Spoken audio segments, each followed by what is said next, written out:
জানিয়ে দিব এই মুহূর্তে আমাদের হাতে এসেছে গুরুত্বপূর্ণ আপডেট সংবাদের শিরোনাম। শুরুতেই থাকছে ঐক্যবদ্ধ হয়ে চতুর্দিক থেকে ইসরায়েলে ব্যাপক হামলা শুরু। এবারে জানিয়ে দিব পাকিস্তানের সীমান্তবর্তী অঞ্চলে বিমান হামলা, নিহত অন্তত 23 বেসামরিক। আরও জানাবো দ্বিরাষ্ট্র সমাধানে বিশ্ব নেতাদের সম্মেলনকে সার্কাস বলছে ইসরায়েল। সবশেষে জানিয়ে দিব আল আকসা মসজিদে ঢুকে ইসরায়েলিদের গান ও নৃত্য। এতক্ষণ শুনছিলেন হাতে থাকা আপডেট সংবাদের শিরোনাম, এবারে বিস্তারিত। তবে তার আগে অনুরোধ রইল ভিডিওটিতে একটি লাইক এবং কমেন্ট করে জানিয়ে দিন ভিডিও সম্পর্কে আপনার মূল্যবান মতামত। আরও জানিয়ে দিন ভিডিওটি কোথা থেকে দেখছেন বা কোন জেলা থেকে দেখছেন। ঐক্যবদ্ধভাবে ইসরায়েলের বিরুদ্ধে ব্যাপক হামলা শুরু। মধ্যপ্রাচ্যে যুদ্ধের কালো মেঘ। আজ ভোরে ইসরায়েলের আকাশ যেন কেঁপে উঠল একযোগে হামলার বিস্ফোরণে। চারদিক থেকে একসাথে রকেট, ড্রোন আর ব্যালিস্টিক মিসাইলের ঝলকানি। সাইরেন বেজে উঠতেই আতঙ্কে ছুটে গেল মানুষ আশ্রয়কেন্দ্রে। গাজা, লেবানন, সিরিয়া আর পূর্ব সীমান্ত থেকে শুরু হওয়া এই বহুমুখী আক্রমণে মুহূর্তেই স্তব্ধ হয়ে গেল ইসরায়েলের রাজধানী থেকে সীমান্তবর্তী শহরগুলো। স্থানীয় সময় ভোররাতে শুরু হয় এই হামলা। প্রথমে গাজা থেকে নিক্ষিপ্ত হয় ডজন খানেক রকেট, যা আকাশ জুড়ে আতঙ্ক সৃষ্টি করে। ঠিক একই সময়ে লেবাননের হিজবুল্লাহ সীমান্ত ঘেঁষে ভারী আর্টিলারি ও মর্টার শেল ছড়ে। উত্তরে ও দক্ষিণে একসঙ্গে এই আক্রমণ ইসরায়েলকে কার্যত চাপে ফেলে দেয়।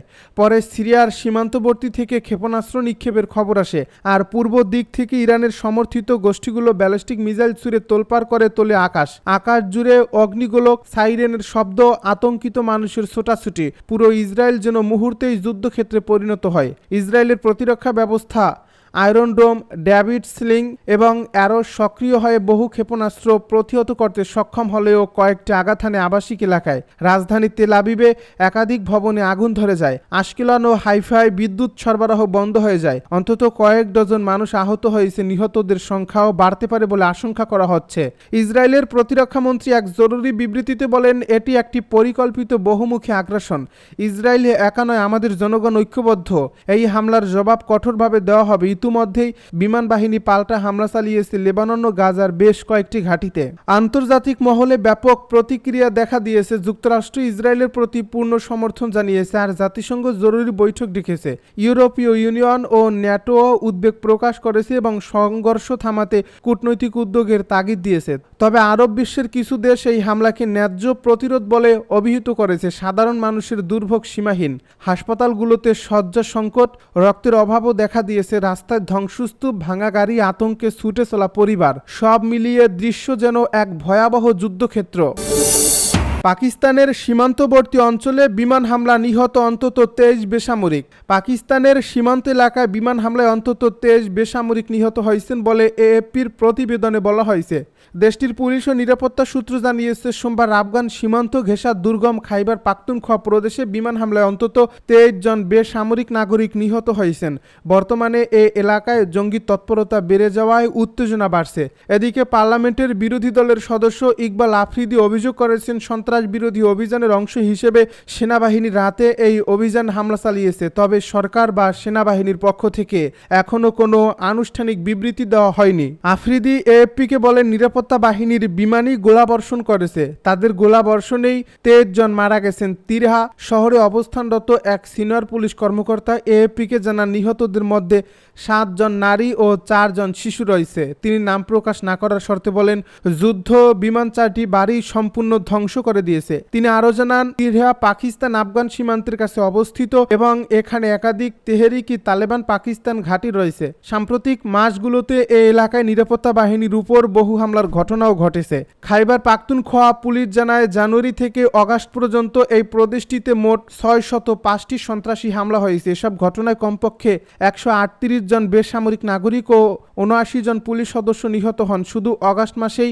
129টি হামলা হয়। সেখানে পাকিস্তান সেনা ও আধা সামরিক বাহিনী ফেডারেল কনস্টেবুলারির 5 সদস্য নিহত হয়। পেশোয়ারে অবস্থানরত এক নিরাপত্তা কর্মকর্তা জানান, এ অঞ্চলে টিটিপির ডজনেরও বেশি আস্তানা রয়েছে। সেখানে জঙ্গিরা তাদের পরিবার নিয়ে বসবাস করে। সোমবার বিকেলে পাশের একটি শহরে প্রায় 2000 মানুষ এই প্রাণঘাতী বিমান হামলার প্রতিবাদে সমাবেশ করেন। এদিকে ভারতের বিভিন্ন গণমাধ্যমে এই হামলায় খাইবার পাখতুনখোয়া প্রদেশের তিরিহা ভ্যালির মাত্রে দ্বারা গ্রামে কমপক্ষে 30 জন নিহত হয়েছে বলে দাবি করেছে। পাকিস্তান বিমান বাহিনী এই বোমা হামলা চালিয়েছে বলে ভারতের গণমাধ্যমে বলা হচ্ছে। দ্বিরাষ্ট্র সমাধানে বিশ্ব নেতাদের সম্মেলনকে সার্কাস বলছে ইসরায়েল। ফিলিস্তিন ইসরায়েল সংকটে শান্তিপূর্ণ সমাধান নিয়ে আলোচনা করতে নিউ ইয়র্কে সোমবার একটি গুরুত্বপূর্ণ সম্মেলনে বসেছে বিশ্ব নেতারা। সৌদি আরব ও ফ্রান্সের উদ্যোগে আয়োজিত এই বৈঠকে দ্বিরাষ্ট্রভিত্তিক সমাধানের পক্ষে আন্তর্জাতিক সমর্থন জোগানোর লক্ষ্য করেছে। তবে সম্মেলন শুরুর আগেই এর বিরোধিতা করেছে ইসরায়েল ও যুক্তরাষ্ট্র। ইসরায়েলের জাতিসংঘ প্রতিনিধি ড্যানি ড্যানন এই সম্মেলনকে একটি সার্কাস বলে আখ্যা দিয়েছেন। তিনি বলেন, এই ধরনের বৈঠক চলমান সংকটের সমাধানের কোনো ভূমিকা রাখবে না, বরং সন্ত্রাসবাদের পক্ষেই পুরস্কার হিসেবে কাজ করবে। ইসরায়েল ও যুক্তরাষ্ট্র এই সম্মেলনটি বয়কট করছে বলেও জানান তিনি। ইসরায়েলি কর্মকর্তারা জানিয়েছেন, এই বৈঠকের প্রতিক্রিয়ায় তারা অধিকৃত পশ্চিম তীরের কিছু অংশকে নিজেদের মধ্যে অন্তর্ভুক্ত করার বিষয়টি বিবেচনা করছে। পাশাপাশি ফ্রান্সের বিরুদ্ধে কূটনৈতিক ব্যবস্থা গ্রহণের কথাও ভাবা হচ্ছে। মার্কিন প্রশাসনও সম্মেলনে অংশ নেওয়া দেশগুলোকে সতর্ক করেছে। যুক্তরাষ্ট্রের মতে, ফিলিস্তিন রাষ্ট্র গঠনের মতো গুরুতর সিদ্ধান্ত আলোচনার মাধ্যমে আসা উচিত, একতরফা ভাবে নয়। এই সম্মেলনে ফিলিস্তিনি প্রেসিডেন্ট মাহমুদ আব্বাস সরাসরি উপস্থিত থাকতে পারছে না, কারণ যুক্তরাষ্ট্র তার ভিসা প্রত্যাখ্যান করছে।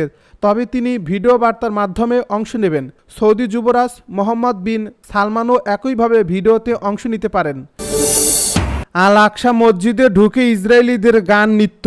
অধিকৃত পূর্ব জেরুজালেমে অবস্থিত ইসলামের অন্যতম পবিত্র স্থান আল আকসা মসজিদ প্রাঙ্গণে আবারও অবৈধ ইসরায়েলি বসতকারীদের হামলার ঘটনা ঘটেছে। রোববার শতাধিক অবৈধ বসতকারী দলে দলে মসজিদ প্রাঙ্গণে প্রবেশ করে। সেখানে তারা নিহত মার্কিন ডানপন্থী কর্মী চার্লি কর্কের জন্য বিশেষ প্রার্থনা অনুষ্ঠানেরও আয়োজন করেছে খবর আনাদুলোর। হিব্রু ভাষার সংবাদ মাধ্যম সুগ্রিম জানিয়েছে, এই প্রার্থনা অনুষ্ঠান পরিচালনা করেন কট্টর ডানপন্থী এবং ইসরায়েলি পার্লামেন্টের সাবেক সদস্য ইহুদি আহুদ গিলিক। তিনি দীর্ঘদিন ধরে আল আকসায় ইহুদিদের প্রবেশাধিকারের পক্ষে সক্রিয় প্রচারণা চালিয়ে আসছেন। চার্লি কার্ক যুক্তরাষ্ট্রের সাবেক প্রেসিডেন্ট ডোনাল্ড ট্রাম্প ও ইসরায়েলের ঘনিষ্ঠ সমর্থক হিসেবে পরিচিত ছিলেন। গত 10 সেপ্টেম্বর উটাহ ভ্যালি বিশ্ববিদ্যালয়ে বক্তৃতা দেওয়ার সময় গুলিবিদ্ধ হয়ে তিনি নিহত হন। ফিলিস্তিনি সরকারি সংবাদ মাধ্যম ওয়াফা জানিয়েছে, বসতকারীরা আল আকসা মসজিদ প্রাঙ্গণে প্রবেশের পর সেখানে ইহুদি আচার পালন করে, গান গায় ও নৃত্য করে। আসন্ন ইহুদি নববর্ষকে কেন্দ্র করে এই ধরনের তৎপরতা আরও বাড়তে পারে বলে জানিয়েছে তারা। শনিবার ইসরায়েলি সেনাবাহিনীও জানিয়েছিল, ইহুদি ধর্মীয় উৎসব সামনে রেখে অধিকৃত পশ্চিম তীরে অতিরিক্ত সেনা মোতায়েন করা হবে। জেরুজালেমের ইসলামিক এন্ডাওমেন্টস ডিরেক্টরেট বলছে, 2022 সালের শেষ দিকে ইসরায়েলের জাতীয় নিরাপত্তা মন্ত্রী হিসেবে কট্টর ডানপন্থী নেতা ইতামার বেন গভির দায়িত্ব নেওয়ার পর থেকে আল আকসায় উস্কানিমূলক কর্মসূচি ও হামলা মারাত্মকভাবে বেড়ে গেছে। আল আকসা মসজিদ মুসলমানদের কাছে মক্কা ও মদিনার পর বিশ্বের তৃতীয় পবিত্র স্থান। তবে ইহুদিরা একে টেম্পল মাউন্ট বলে দাবি করে, যেখানে তাদের 2টি প্রাচীন মন্দির ছিল বলে তারা বিশ্বাস করে। উল্লেখ্য, 1966 সালে আরব ইসরায়েল যুদ্ধে ইসরায়েল পূর্ব জেরুজালেম দখল করে নেয় এবং 1980 সালে পুরোটা শহর সংযুক্ত করার ঘোষণা দেয়। তবে আন্তর্জাতিক সম্প্রদায় কখনোই এই দখল ও সংযুক্তিকে বৈধতা দেয়নি। ফিলিস্তিনের অভিযোগ, বসতকারীদের এ ধরনের হামলা পূর্ব জেরুজালেমকে ইহুদিকরণ করার বৃহত্তর পরিকল্পনারই অংশ।